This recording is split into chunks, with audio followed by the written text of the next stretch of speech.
Olá, pessoal, tudo bem? Na aula de hoje, nós veremos os modos de operação que os algoritmos simétricos de bloco costumam funcionar, certo? Veremos que existem 5 tipos de blocos de operação padronizados pelo NIST, mas estudaremos com um pouco mais de detalhes esses 3 modos aqui: o ECB, o CBC e o CFB.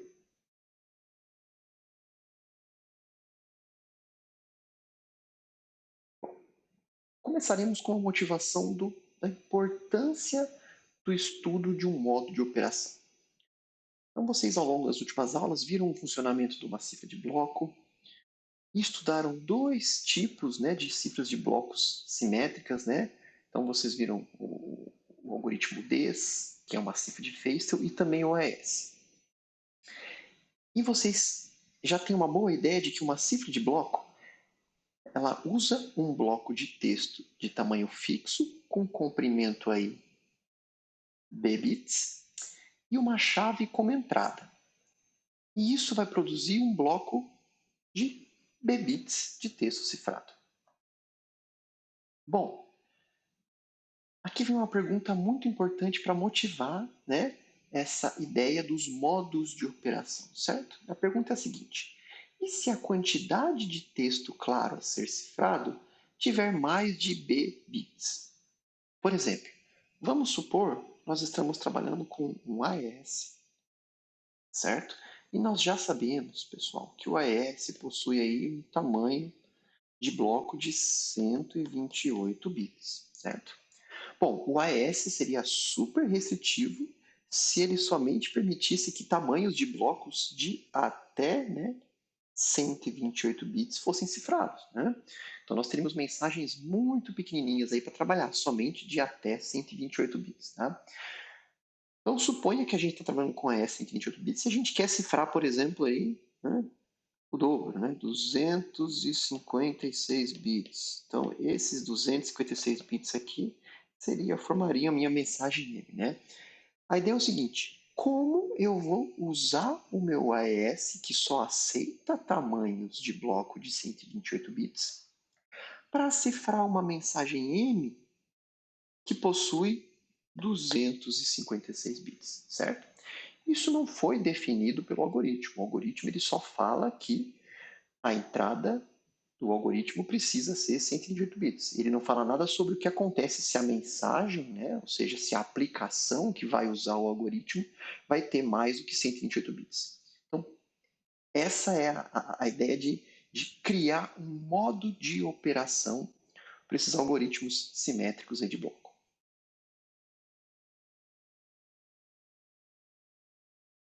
Bom, nós vamos ver que a resposta para essa pergunta ela vai envolver dividir o texto claro aí, pessoal, em n blocos, certo? De bbits. Então, no caso anterior, nós tínhamos aí um texto claro, nós estávamos trabalhando com um AES, 128 bits, e eu estava querendo cifrar uma mensagem M com 256 bits. Então, eu vou ter que fazer o seguinte, eu vou ter que dividir minha mensagem M aí em 2 mensagens. Uma mensagem M1, certo? E em uma mensagem M2. Cada uma dessas mensagens aqui vai ter um bloco, vai ser formado por um bloco de 128 bits.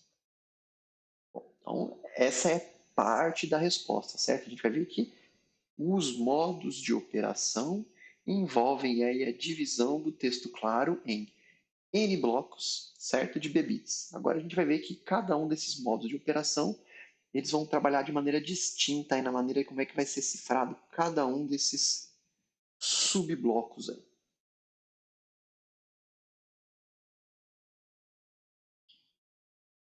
Então tá. Então sabemos que o texto original, ele vai ser dividido em blocos, certo? Em n blocos de tamanho aí b, b bits. Mas como é que isso vai ser feito na prática? Tá? Então, como é que o algoritmo de criptografia vai ser aplicado em tais blocos? Né? Então, como a gente acabou de discutir, a resposta para essa pergunta envolve entender, né, esses modos de operação de cifra de bloco.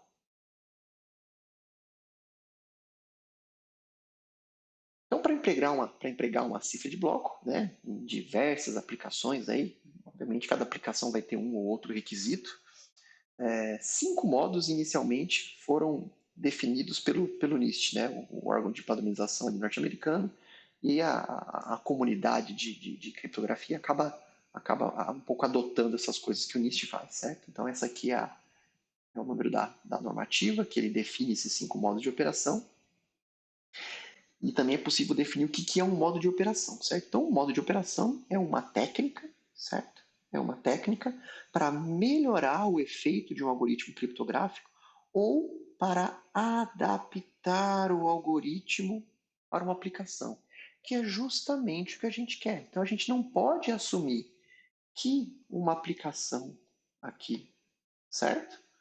É uma aplicação que vai usar um algoritmo de criptografia, certo? Que vai usar um algoritmo de criptografia C, que essa aplicação somente vai gerar para ela, para entrar na caixinha aqui, blocos comportadinhos, né, de 128 bits, né? Ou apenas mensagens com tamanho fixo de 128 bits. É muito difícil de garantir isso, certo? As mensagens aí que são trafegadas acabam sendo muito maiores. E para quem já estudou rede, sabe que os protocolos de rede também fazem essas divisões aí do pacote. Né? O pacote acaba tendo, dependendo da camada do protocolo, ele vai ter um tamanho distinto. Então, os modos de operação eles vão facilitar, certo? Né? Vão adaptar o algoritmo para diferentes aplicações. E esses 5 modos, né, definidos ali pelo NIST, eles abrangem praticamente todas as aplicações possíveis para as quais uma cifra de bloco poderia ser usada. Então, por exemplo, a gente, né, poderia utilizar, né, esses modos de operação em qualquer cifra de bloco, né, seja ele um Ds ou um AES. Então, é muito comum quando vocês forem trabalhar com algum tipo de criptografia, implementação de algoritmo de criptografia, ou usar alguma API de criptografia, eles vão pedir, dentre outros, né, dentre outros parâmetros, eles vão falar o seguinte, olha, qual que é o algoritmo? Ah, o algoritmo é o AES, né?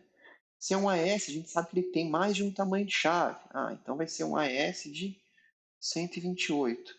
Mas qual é o modo de operação dele? Ah, sei lá, é o modo CDC. Então, esses carinhas aqui, né, definiriam o formato, né, do algoritmo. Então, eu vou trabalhar com a cifra S, com o tamanho de chave de 128 bits e no modo de operação CBC. Tá? Então, esses 5 modos são os seguintes, né? O ECB, CBC, CFB, OFB e o CTR. Na aula de hoje, nós veremos os 3 primeiros aqui, certo? O ECB, o CBC e o CFB. Primeiramente, a ideia de ver esses 3 é o seguinte: nós veremos que o ECB é o mais simples deles, certo? O CBC já corrige uma limitação do ECB e o CFB fornece uma maneira aí de cifrar tamanhos de blocos menores, certo? Então, dando uma olhada, né, entendendo o funcionamento desses 3 blocos, já dá para entender quais são as aplicações possíveis para quais esses blocos podem ser utilizados. Né? Então, quem tiver interesse em conhecer esses outros blocos aqui, né, esses outros modos de cifra de bloco, o CFB e o CTR, no livro do Stales também tem uma boa explicação sobre cada um deles. Mas o foco da aula vai ser entender o ECB, o CBC e o CFB.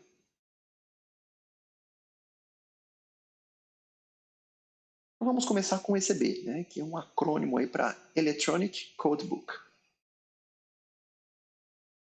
Então, o ECB é o modo mais simples, tá, pessoal, de operação de uma cifra de bloco. Né? Então, como qualquer, né, modo de cifragem de bloco, o texto vai ser dividido em N blocos, certo? E cada um desses N blocos vai representar o tamanho da entrada do algoritmo. Por exemplo, se uma mensagem aí de 2048 bits vai ser cifrada com o AES, certo? No modo ECB, isso indica aí que se minha mensagem tem um tamanho de 2048 bits, eu preciso, né, dividir ela em 16 bloquinhos de 128 bits. Esse é o primeiro passo do ECB. Então, dividir, né, a minha mensagem, né, o tamanho do meu bloco geral da minha mensagem M, em blocos de 128 bits. Nesse caso aqui, para um AES. Né? O próximo passo vai ser o seguinte: cada um desses 16 blocos, pessoal, vai ser cifrado com a mesma chave, certo? Então, cada um desses 16 blocos vai ser cifrado aí com a mesma chave, com a chave K. E no final da história, nós teremos algo assim. Nós vamos ter o bloco cifrado C1, certo? Nós vamos ter depois o bloco cifrado C2, o bloco cifrado C3, até o bloco cifrado C16. A concatenação aqui desses blocos, certo? Vai formar o meu texto cifrado C, certo? Supondo que meu texto, né, claro, é meu texto E. A ideia basicamente é essa. Esse diagrama ilustra bem o que eu acabei de comentar, certo? Então eu tenho aqui, né, o meu bloco P1, certo? O meu bloco P2 e o meu bloco até o meu bloco PN. Ou seja, a minha mensagem aqui, eu vou continuar com essa notação P, né, de plain text, de texto claro. Então, o meu texto P nada mais é aí do que um P1, né, concatenado com P2 concatenado com P3 até aí o meu PM, certo? Então, separei os meus bloquinhos, né, de acordo com o tamanho do bloco aqui do meu algoritmo. Essa caixinha encriptar aqui poderia ser, por exemplo, tá? Um AES da vida ou um desse, tudo bem? Então, o meu primeiro bloco P1 aqui, pessoal, ele vai, né, servir de entrada para o algoritmo de criptografia, por exemplo, o AES, junto com a chave K. E vocês se lembram, vai ter todo aquele processo do AES que vocês já viram nas aulas anteriores. Ao final desse processo, eu vou ter um texto cifrado C1, que é o meu primeiro bloco, certo? Cifrado, né? Veja, estamos cifrando aí a minha mensagem, né, P de blocos em blocos. Faço isso com o meu P2, né? Usando a mesma chave K, obviamente o mesmo algoritmo aqui, AES. Tenho o meu C2 e eu vou fazendo isso até chegar no meu último bloco. Então o ECD ele é simples assim, certo?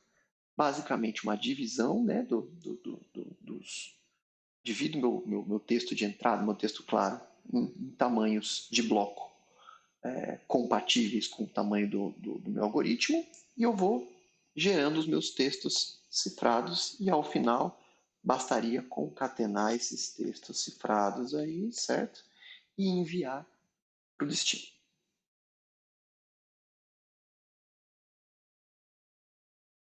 O processo de decifrar, ele também é bem direto. Então, o processo de decifrar, então lá no destino, o destino ele recebe o C1, certo? E o C1, né, quando aplicado aqui, né, quando ele vai servir de entrada para o algoritmo de criptografia no modo decifragem. Usando a chave K, ele tem que me dar o P1, certo? Então, aquela história, né? Se o meu C1 é o E aqui de cifrado com a chave K, né? O meu P1, eu sei que o meu P1 vai ser quem? O meu algoritmo no modo decifragem, usando a mesma chave K, né? com o texto de entrada C1. Isso aqui é basicamente o princípio de criptografia simétrica. Tá? Então, um texto cifrado com a chave K, quando eu decifro ele com a mesma chave K, eu tenho, obviamente, o meu texto original. Faço isso para todos os blocos, certo? E ao final do processo eu vou ter aí, né, o P1, o P2 e o Pn. Então esse é o ECB, certo? É a forma mais simples possível de implementar aí um modo de operação, né, para um algoritmo simétrico de bloco.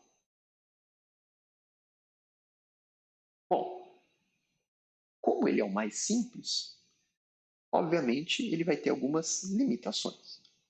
Então, o que aconteceria se três blocos de texto claro fossem iguais? Por exemplo, o P1, o P3 e o P5 são iguais. Então, suponha que você tem uma mensagem e acabou dividindo elas, né, em blocos aí, certo? E esses blocos acabaram sendo, né, iguais. O P1 acabou sendo igual ao P3, que acabou sendo igual ao P5. Isso é uma coisa que pode acontecer em mensagens longas, tá? Isso é algo bem natural. Então, o que aconteceria se esses três blocos de texto claro, P1, P3 e P5, fossem iguais? Obviamente que os três blocos cifrados também seriam iguais, né? Ou seja, se eu fizer isso aqui, né? Se o meu C1 for igual ao, né, o E aqui, cifrado, né, o encrypt, a função encrypt, com a chave K, P1, então se esse é meu C1, o que vai acontecer? Vamos pegar o C3. Quem é o C3? C3 é o P, K e 3, certo? Vejam só, se eu trocar aqui o P3 por P1, o que vai acontecer? Eu vou ter que o meu C3 vai ser igual ao meu C1, certo? Porque os blocos são iguais. Tá? Mas e aí? Qual que é o impacto disso? O impacto disso é o seguinte: essa característica do ECB, pessoal, o torna ideal para uma pequena quantidade de dados de entrada. Tá? Então, se eu tenho um número pequeno de blocos, né, e eu tenho uma noção um pouquinho mais forte, que eu sei que esses blocos não vão ser repetidos aí, o ECB acaba sendo ideal. Tá? Agora, o ECB definitivamente, meus queridos, não é recomendado para mensagens mais longas, né? Ou seja, grande quantidade de dados de entrada. Por quê? Porque eu estou repetindo, né? Lembra do criptoanalista? Eu estou repetindo, eu tenho uma determinada mensagem, um determinado bloco, está aparecendo repetido, e essas mensagens aí, né? Essas mensagens cifradas iguais, elas podem fornecer algumas pistas para o criptoanalista do que está acontecendo. Tá? Então, o ECB ele não é recomendado para mensagens longas. Tá? Então, inclusive, é uma limitação que, às vezes, as pessoas que não entendem muito bem de criptografia acabam caindo nesse erro. Né? Então, eu não entendo muito bem que preciso implementar a criptografia para um cliente. Né? Vou usar o AES que eu sei que é o melhor. Né? Mas qual que é o modo de operação? Ixi, nem sei que é o modo de operação. Vou colocar esse primeiro aqui, o ECB. Né? Veja, ECB, né, conforme você vai cifrando uma quantidade grande de dados de entrada, pode acontecer aquela situação, né, de um bloco, né, do bloco 4 ser igual ao bloco 7, que vai ser igual ao bloco 11, e aí todos esses blocos aqui vão ter o mesmo, né, o mesmo, o mesmo texto cifrado. Isso pode ser um problemão aí, que pode fornecer pistas para o criptoanalista do que está acontecendo, certo?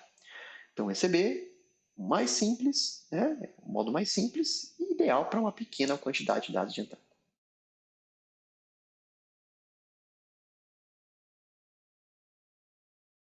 Veremos agora um modo de operação, né? Que é o tal aí do CBC, o Cipher Blockchain, que ele vai tentar resolver aquela limitação, certo? Do modo que a gente acabou de ver, do ECB.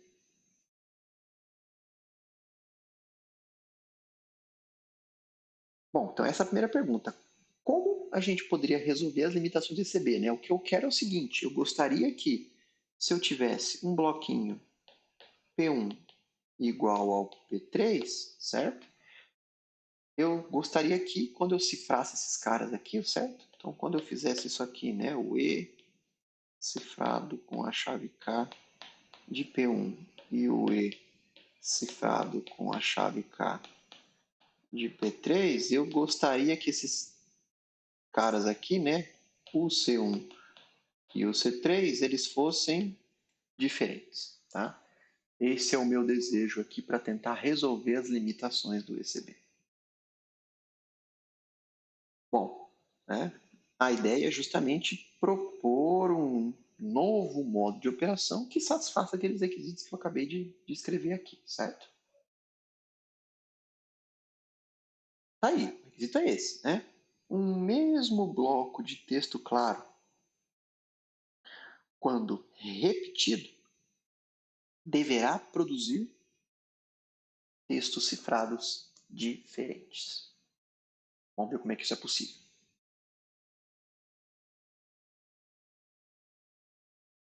Vamos lá. Essa figurinha ilustra o funcionamento do CBC. Então, no CBC nós vamos ter o seguinte. Então, eu tenho aqui, novamente, como qualquer modo de operação, a minha mensagem P, né?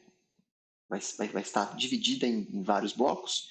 Então, vai ter o bloco 1, o P1, o bloco 2, o P2, até o bloco N aqui, tá? O PN. Né? Para poder embaralhar essa mensagem aí e a minha saída ser diferente, o que eu vou fazer? Eu não vou simplesmente cifrar, né, o meu P1, não vou colocar meu P1 diretamente aqui na caixinha de cifragem. O meu P1, eu vou misturar esse meu P1 aqui com um IV. Esse V aqui nada mais é do que um vetor de inicialização, certo? O vetor de inicialização. Então eu vou fazer um XOR de P1 com IV e o resultado disso é que eu vou cifrar com a chave K. Tá? E isso aqui vai me dar um C1, um texto cifrado C1. Para eu poder continuar a misturar, né, o meu texto claro que está entrando aqui, o que eu vou fazer? O meu C1 agora, ele vai ser o bloco aí que vai ser misturado com o meu P2, ou seja, eu não vou cifrar diretamente P2. Quem eu vou cifrar? Eu vou primeiro misturar P2 com C1, vou fazer um XOR dos dois. Aí sim eu cifro com a chave K e gero meu C2. Faço isso, né, até terminar os meus blocos e eu vou ter aí meu C1 concatenado com C2 concatenado, né, com o meu CM. E isso aqui vai me dar o meu texto cifrado C, certo? Nesse caso, pessoal, né, eu estou conseguindo fazer o seguinte, né? Então vamos supor aqui que o meu P1 vai ser igual ao meu P2, né? Se isso acontece, veja só. Então o P1 ele vai passar primeiro, né? Então eu vou fazer, ó, um XOR, certo? Do vetor de inicialização com o P1. Isso aqui vai me dar uma mensagem aí, vou chamar de mensagem intermediária, aí, uma PM, certo? Vai me dar uma PM. Essa PM aqui, pessoal, ela é diferente de P2. Ou seja, quando eu cifrar, né, o PM, né, eu vou ter um C1. E o P2 também. O P2 ele vai passar, né, por um XOR. Vou vir aqui para cima, certo? Vai ter um P2 XOR aqui com um C1, certo? Ou seja, blocos iguais agora, né? Salvo aí, né? Alguma, alguma anomalia aí estatística, coisas que acontecem, poderiam acontecer, mas isso pode ser muito raro, né? Enfim, uma combinação de bits aqui, mas eu estou cifrando, né? O P1 com o P2, não. Se o P1 for igual ao P2, né? usando o CVC, o meu C1 vai ser diferente de C2. Essa é a ideia, tá? Legal, então vimos como é que é a estratégia feita para dados dois blocos, né, iguais, o P1 e P2, a cifragem deles, como é que seria essa estratégia para que a cifragem desses blocos aí sejam diferentes, né, sejam diferentes no final. E a estratégia é basicamente alterar, ou seja, manipular esse meu bloco aí com um XOR, inicialmente aqui com esse vetor de inicialização, e essas, né, alterações do bloco de entrada, elas acontecem aí a partir do bloco cifrado anterior. Para a gente entender, terminar de entender o CBC, é importante responder essas 4 perguntinhas que estão ligadas a esse sujeito aqui, certo? O meu vetor de inicialização. Então é muito comum em criptografia vocês verem esse símbolo aí, o IV, certo? Então é o Initialization Vector, certo? O vetor de inicialização. E é um número, tá? Que será utilizado na primeira iteração da cifragem. Então nós veremos primeiro qual é a importância do vetor de inicialização, como esse número poderia ser gerado, qual é o tamanho dele, se tem algum cuidado aí para gerar esse número, e se ambos, né, o emissor e o receptor, devem conhecer esse número. Vamos lá, primeira pergunta. Qual a importância do vetor de inicialização? Bom, o vetor de inicialização ele permite que o texto claro já seja modificado na primeira rodada, certo? Nós sabemos que nas rodadas subsequentes, isso vai ser feito com o bloco de texto cifrado anterior. Tá? Então, isso aqui é toda a filosofia do CBC, certo? É modificar, né, a entrada do texto, né, do algoritmo de criptografia, certo? É modificar esse bloco.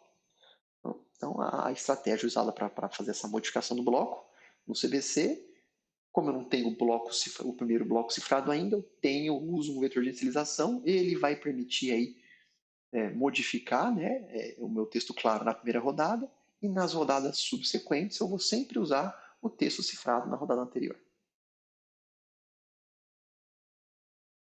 Como é que eu gero esse V, certo? Esse V, pessoal, ele pode ser gerado de duas maneiras, né? Então tem até uma norma que deixa claro aí como esse V, né, poderia ser gerado. O modo mais utilizado seria aplicar a função de criptografia, né, o mesmo algoritmo aí, por exemplo, o RS, usando a mesma chave, por exemplo, a chave K, em um nonce. Tá? Esse é um outro termo muito importante que aparece bastante em criptografia. Tá? Esse nonce é um bloco de dados, né, que ele é exclusivo a cada operação de criptografia. Então, cada operação de criptografia que eu vou fazer, eu vou usar um nonce. Então, se eu estou cifrando agora, né, nessa iteração, eu uso o nonce. Se eu vou cifrar numa outra sessão, eu vou usar um outro nonce, por aí vai. E o que seria um nonce aí? Tá? Então, o que seria a entrada desse nonce? Bom, pode ser um contador, pode ser um timestamp ou até um número de mensagem. Então, a ideia do nonce é o seguinte: o nonce, pessoal, vai ser dado da seguinte forma. Eu vou usar a minha função aí de criptografia com... Isso aqui é um nonce, certo? Eu vou usar a minha função de criptografia com a mesma chave da sessão que está sendo utilizada e eu vou cifrar alguma coisa aí, sei lá, né? Por exemplo, um timestamp. O famoso carimbo de tempo aí, certo? Eu tenho meu nonce para essa sessão. Né? Isso aqui é bem interessante. Esse cara aqui, o timestamp vai mudando. Não? Isso aqui vai me gerar um bloco de... Se eu tiver, por exemplo, usando um AES de 128 bits, esse cara vai me dar um bloco aí de 128 bits. Ou seja, eu gerei um númerozinho, né? Um número que outras pessoas vão sofrer bastante para gerar, porque elas não têm essa chave K, certo? eu consigo trabalhar com esse número para fazer inúmeras operações de criptografia, como, por exemplo, esse nonce aqui, né, fazendo o papel de um vetor de inicialização. Né?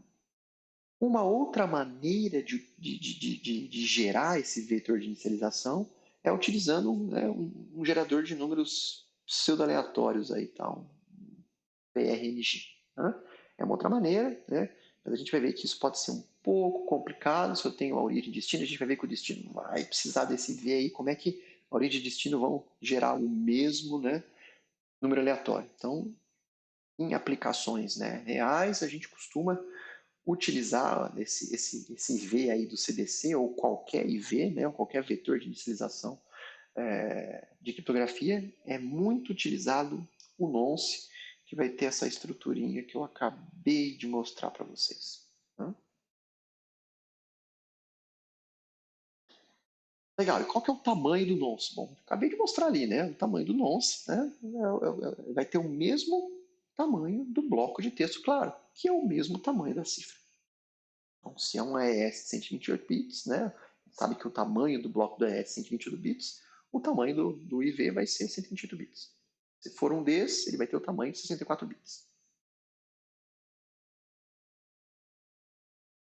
E quais cuidados nós devemos ter na geração de tal número? Né? Então, o IV ele tem que ser imprevisível para um terceiro. Tá? O terceiro não deveria para ele ser muito difícil saber qual que é o vetor de inicialização. Tá?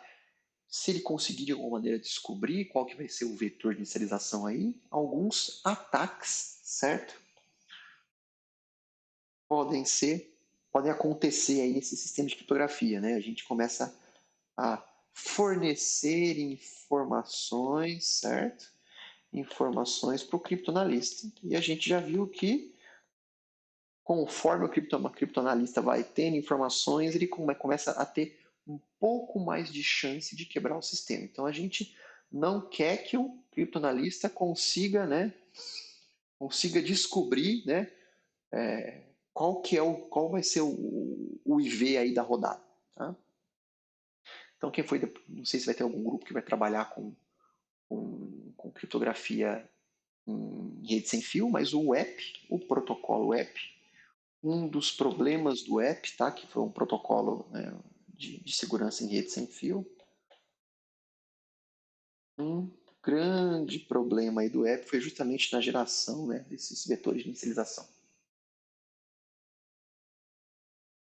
Ok, e a última pergunta tem a ver com o seguinte: será que ambos, né, o emissor e o receptor, devem conhecer o vetorzinho de inicialização?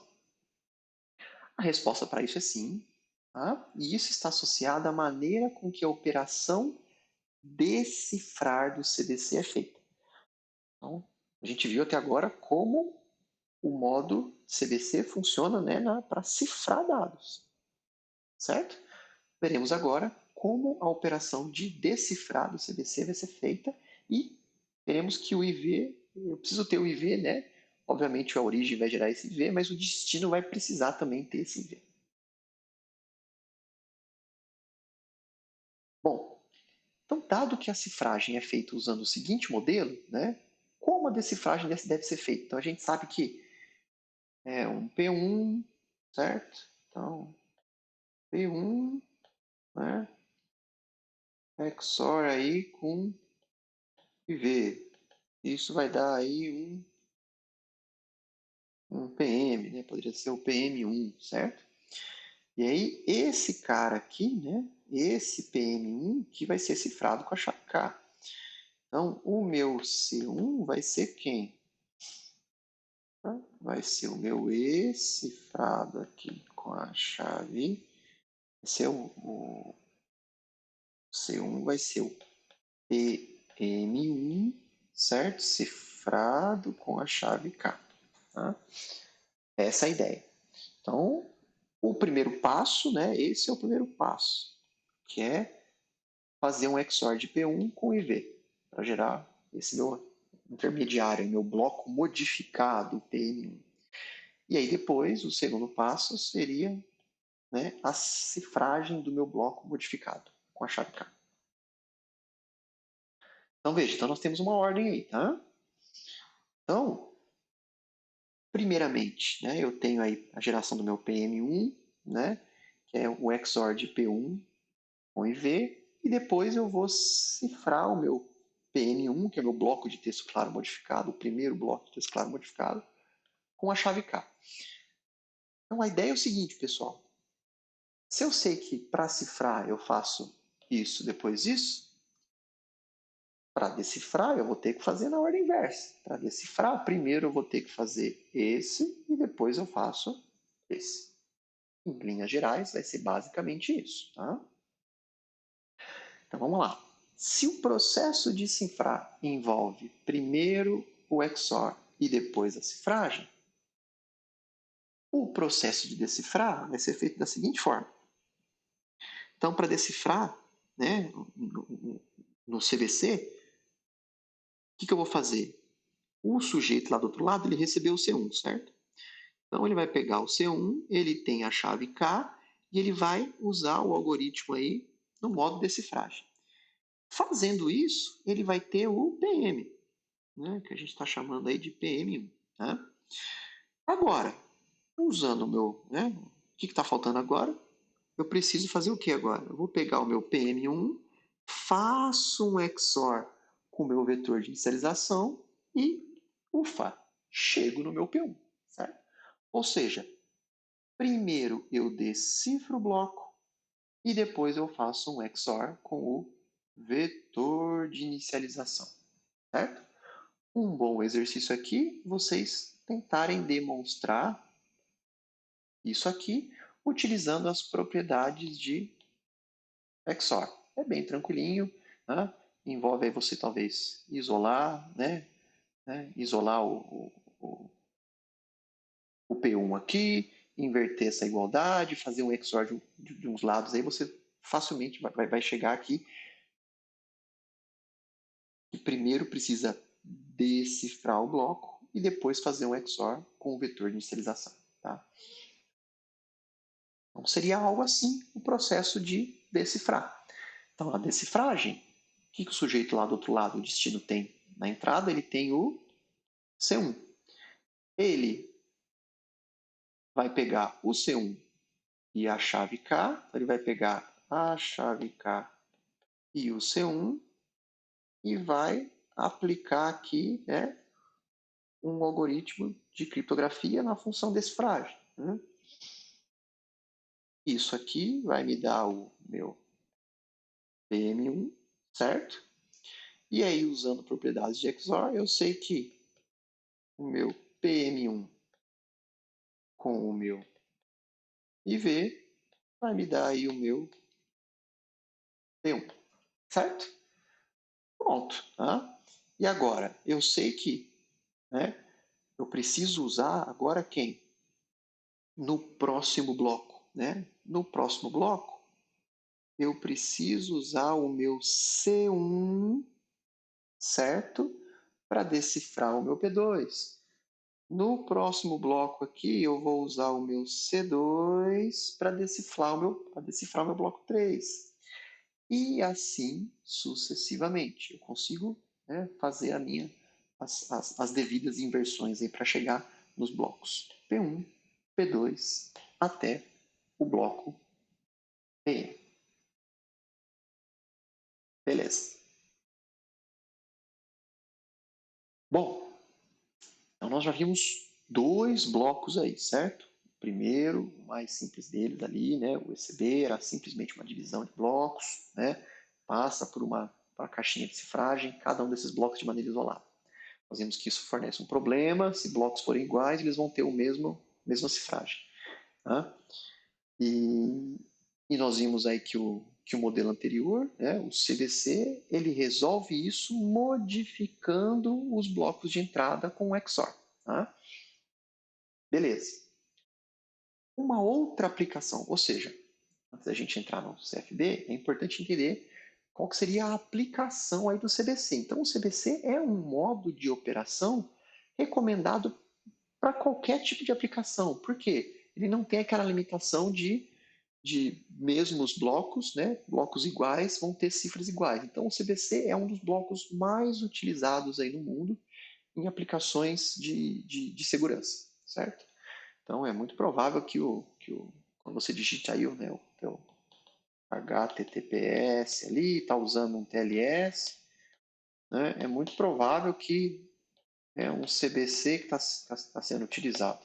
Tá? Ou talvez alguma variante desse CBC aqui, certo?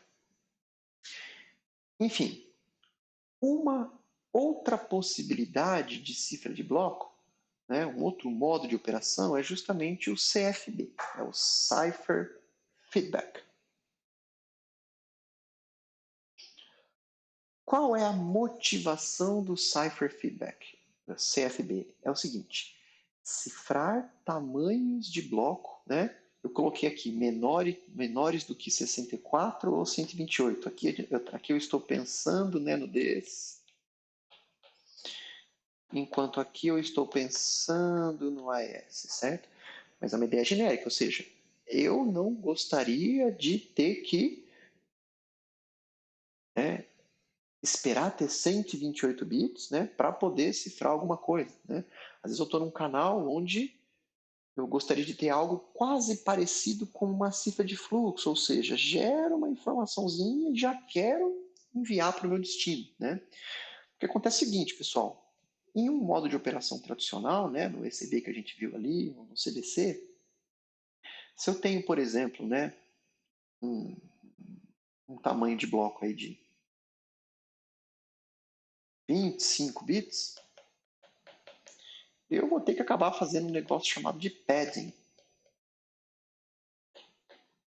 nesse bloco. Por quê? Porque o tamanho do bloco de entrada do meu algoritmo é o quê? São 128 bits.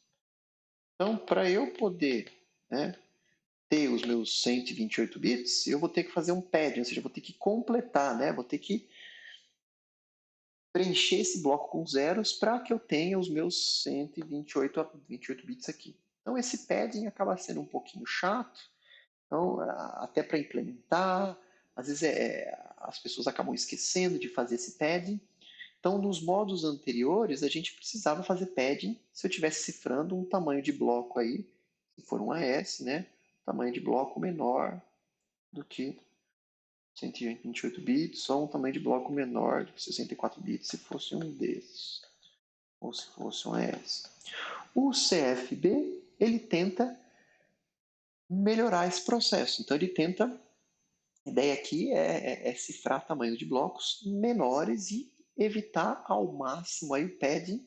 Ele vai funcionar quase, tá? Quase como uma cifra de fluxo, onde bits são gerados e já cifrados. Então pode ser que tenha alguma aplicação que necessite esse comportamento e o CFB permite a implementação aí desse comportamento. Então vamos ver primeiro a figura, né? Só para a gente entender como é que a gente vai conseguir diminuir ali. A gente está pensando num 128 bits, como é que a gente vai conseguir cifrar né, algo menor do que aquilo. Tá? Então vamos lá, vamos dar uma olhadinha nessa figura aqui com bastante cuidado, depois eu vou explicar principalmente o comportamento desse sujeito aqui, que é um pouquinho mais chatinho, o registrador. Mas vamos lá. Vamos olhar primeiro aqui para o P. O meu bloco P aqui, pessoal, meu bloco P1, tá vendo? Então, meu bloco P1 ele vai ter S bits. Por exemplo, o meu bloco P1 ele poderia ter algo pequenininho aí, poderia ter, sei lá, 8 bits, certo? E ao invés de ter que usar um modo, né, um outro modo de cifragem ali, né, em que eu tenho que fazer um padding de 120 bits aqui para poder começar a trabalhar, eu não quero isso, eu quero realmente cifrar somente esses meus 8 bits. Então, como é que a gente faria essa cifragem no CFB? Vamos lá, então, lembrando que a gente está trabalhando com modo de cifra de bloco e os algoritmos de cifra de bloco, nenhum deles né, trabalha com tamanho petitivo aqui de bloco. Então, primeiro, o que a gente vai ter? Olha lá, o vetor de inicialização aparecendo de novo, certo?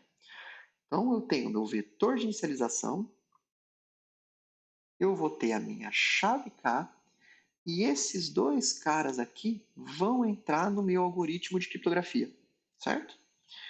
Eles vão entrar no meu algoritmo de criptografia e isso vai me dar uma saída. Tá? Então, se o meu algoritmo de criptografia aqui, né, vamos supor que é um AES, então a saída aqui, tá? A saída aqui envolveria um montão de bits aqui, certo? Estou inventando algumas coisas aqui. Até aí o último bit aí, né? O bit número 128, certo? O que vai acontecer aqui? Nessa fase, pessoal, ou seja, nessa saída aqui, ou seja, eu cifrei o IV com o K, certo? Nessa fase eu vou ter aí 128 bits. O que eu vou fazer? Eu vou pegar S bits aqui, olha. 1, 2, 3, 4, 5, 6, 7, 8. Peguei os meus S bits. Por que é 8? Ah, porque eu falei que era 8 aqui. Poderia ser outro número, certo? Eu vou pegar esses 8 bits, pessoal, e vou fazer um XOR desses 8 bits aqui com o meu P1. Então, o meu P1, né, vai ser quem? Né? Perdão, o meu C1. O meu C1, né, meu texto cifrado vai ser quem? Vai ser o meu P1. Eu vou fazer um XOR aí, certo, pessoal? Com esses, por enquanto eu vou usar essa anotaçãozinha aqui, tá? Com esses S bits aqui, né? Que foram cifrados aqui de K com IV, tá? Na verdade, eu vou pegar os MSB, os Most Significant Bits aqui, certo? De S, em que eu cifrei, perdão, de essa saída aqui do IV com K. Então, vejam só que interessante. Eu usei uma cifra de bloco normal, eu vou ter uma saída, por exemplo, aqui de 128 bits, mas eu vou selecionar S bits aqui e vou fazer um XOR desses S bits com esses S bits do P1 e isso vai me gerar um C1. Então, na prática mesmo, o P1 está sendo cifrado, né? O P1 é basicamente um XOR, certo? Com algo sim que foi cifrado usando uma chave K e o segredo está todo aqui. Né? Então o sujeito não tem a chave K para poder voltar esse processo. Tá? Então vejam só que a gente conseguiu criar uma maneira de cifrar um número S bits menor, né, do que os blocos, menor do que o número B bits, que é o tamanho do bloco. Essa é a beleza aí do CFB. Ok? Certo. E aí, esse C1 aqui, a gente vai ver, ele vai entrar nesse tal de registrador de deslocamento, tá? É esse registrador de deslocamento que vai fazer o papel, né, do IV agora. Nós não temos mais o IV, né? O IV, ele entrou aqui na caixinha, né, fez o papel dele, mas é esse registrador de deslocamento que vai me servir para cifrar novamente com a chave K e ter um novo conjunto de 128 bits aqui para mim poder selecionar S bits e poder fazer o XOR com o meu P2, que é meu outro pedacinho do bloco aí. E isso vai acontecendo até o último processo. Tá? Em linhas gerais, pessoal, essa é a ideia do CFB. Acho que vale a pena a gente entender aí como é que esse registrador ele vai funcionar. Então ele vai deslocando alguns bits aí, com base no IV que entrou e com base nos textos cifrados anteriores. Então, vamos lá. O registrador de deslocamento ele vai funcionar da seguinte maneira. Então, inicialmente, ele está preenchido com os B bits de IV. Então, vamos começar a fazer uma continha aqui. Então, vamos supor que o nosso tamanho de bloco, só para facilitar, tá, pessoal? Ele tem aí 8 bits, certo? Então, eu vou falar que o meu IV, vou falar que o meu IV, sei lá, é algo assim, né? 1, 0, 0, 0, 0, 0, 0, 1. Pronto. Então, esse é o meu bit de inicialização. Né? São aí 8 bits, né? Vamos supor que aquele meu S lá seria 3 bits. para facilitar as contas também, certo? Então, ok. Então, aquele registrador aqui, eu vou escrever o meu registrador, vou falar que é o registrador na posição 1, certo? É a primeira posição.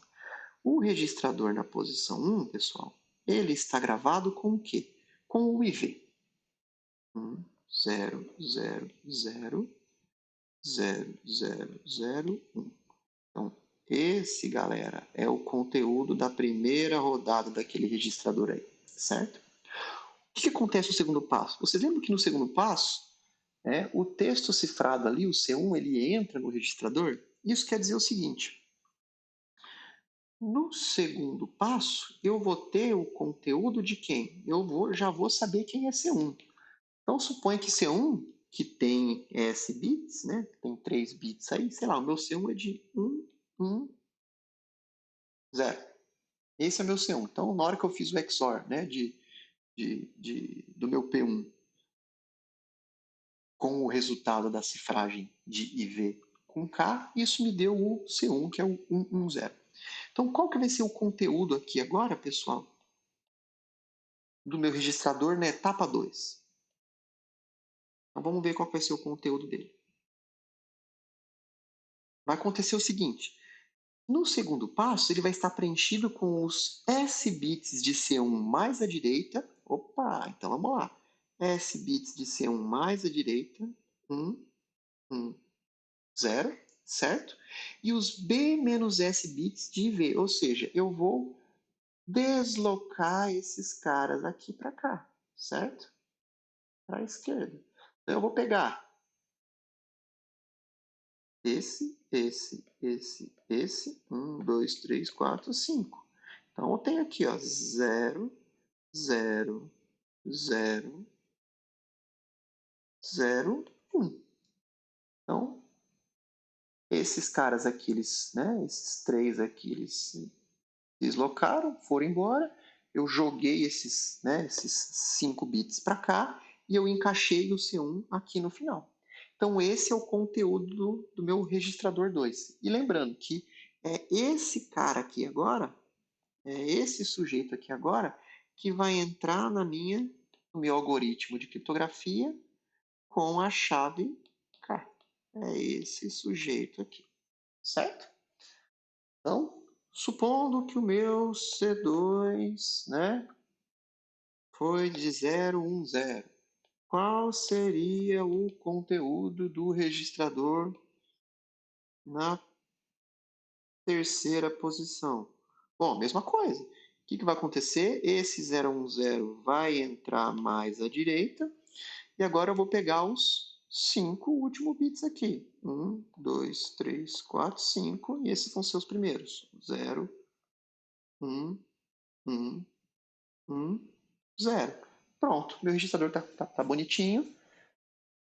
E eu vou colocar, e esse meu registrador aqui vai ser a entrada do meu algoritmo de criptografia para cifrar o bloco 3. Tá? Beleza, esse é o funcionamento do registrador. Tá? Lembrando que a ideia dele é justamente ter uma forma de gerar bits, que esses bits vão ser feitos um XOR desses bits com o bloco de texto claro.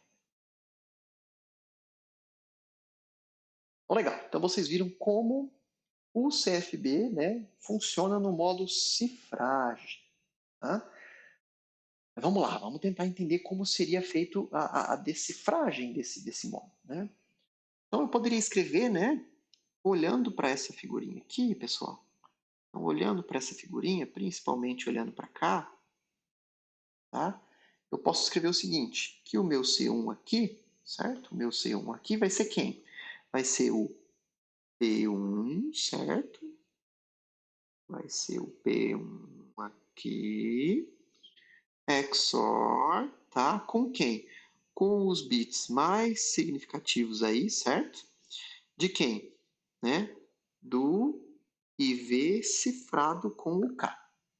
Tá? Lembrando que o resultado disso aqui aí tem que dar S bits, né? Isso aqui são S bits. Então, gente, isso aqui é o meu C1. tá? É o XOR desses dois caras aqui, desse cara A aqui com esse cara B, certo? Bom, olhando para isso aqui, quem será, né? Quem será o P1? Ou seja, qual é o processo utilizado para decifrar C1? Bom, então tem aqui, C1 vai ser igual a P1, né? XOR com esse outro sujeito aqui. Então, isso aqui são aqueles bits mais, né, à esquerda aí dessa cadeia de bits aqui, né, da cifragem de IV com K. Bom, a ideia aqui é o seguinte, isso vai valer para várias coisas que a gente está comentando aqui, que eu então peço para vocês demonstrarem, usarem propriedade de XOR. Vamos dar uma olhada, ver como é que funciona isso aqui. Então, para a gente entender quem é o P1, a gente pode fazer uma continha aqui e chegar a essa conclusão. Mas para facilitar, eu vou fazer o seguinte, eu vou falar que esse MSB aqui, esses bits mais à esquerda aqui de E, K, né, com IV, eu vou chamar isso aqui de B, só para facilitar. Tá? Então vamos lá, então eu tenho algo assim, eu tenho que o C1 é quem? É o P1 XOR com B, certo? Então eu quero saber quem é P1. Se eu quero saber quem é P1, eu posso fazer o seguinte, então vamos tentar isolar o P1. Então P1 XOR com B é igual ao C1, certo? Eu vou fazer aqui, pessoal, o XOR, né, de ambos os lados aqui desse sujeito aqui. Seria, né, os bits mais significativos, né, à esquerda aí de quando eu cifro o IV com K. Eu chamei esse cara de B, então o que eu estou fazendo aqui é basicamente o seguinte. P1 XOR B XOR B igual a C1 XOR B, certo? Eu posso agora usar uma propriedade aí de XOR, que me diz o seguinte. Então tem uma propriedade aqui, vou fazer uma caixinha aqui. O XOR me diz o seguinte, que A XOR com A dá zero. Veja só. Então eu tenho aqui P1 mais zero, que é igual a C1 XOR com B. Eu vou usar uma outra propriedade de XOR que diz o seguinte, A XOR com zero é quem? É A. Ou seja, P1 XOR com zero é P1. Então, P1 vai ser quem, pessoal? C1 XOR com B. Então, vejam só que legal. A gente conseguiu, né, fazer a continha e encontrar que o P1... Como é que o P1 vai ser obtido? O P1 vai ser obtido a partir do quê? De um XOR entre o texto cifrado C1, que foi o que acabou de chegar, e com o B, que quem é B? Então, são os bits mais significativos à esquerda de quando eu cifro o IV com K. Pronto, esse é meu P1. Como é que ficaria na figurinha? Vejam só, está aqui o P1, olha. Então, quem é P1? P1 é o quê? É o C1, olha aqui, o C1 XOR com quem? Olha esse cara aqui. Lembra que é esse cara? Esse cara aqui, nosso B lá, né? São os bits mais significativos, né? Os S bits de quando eu cifro. Lembra de quando eu cifro quem? O, com a chave K, o IV. Pronto.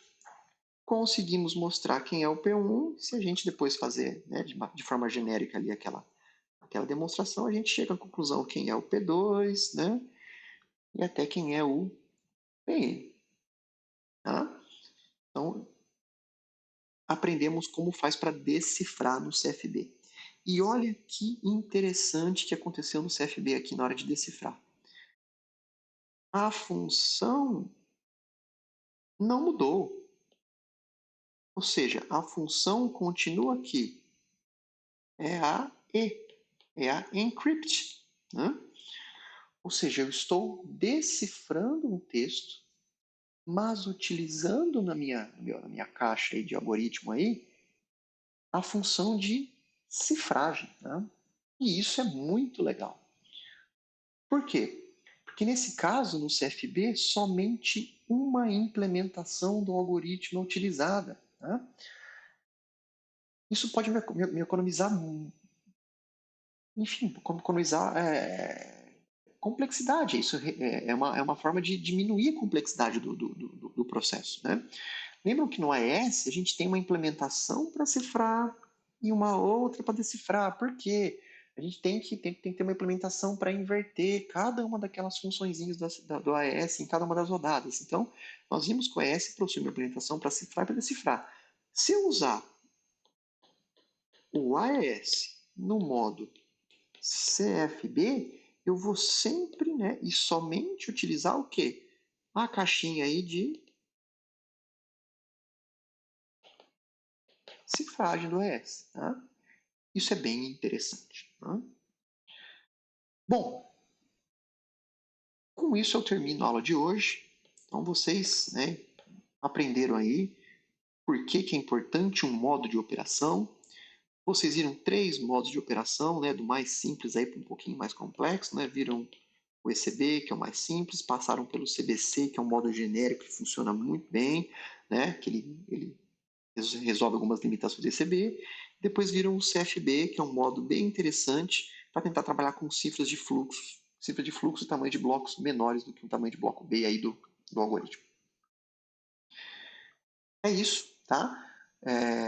Essa foi a última aula do assunto de criptografia simétrica, né? E na semana que vem a gente vai começar a estudar os modelos assimétricos de criptografia. Muito obrigado e até a próxima.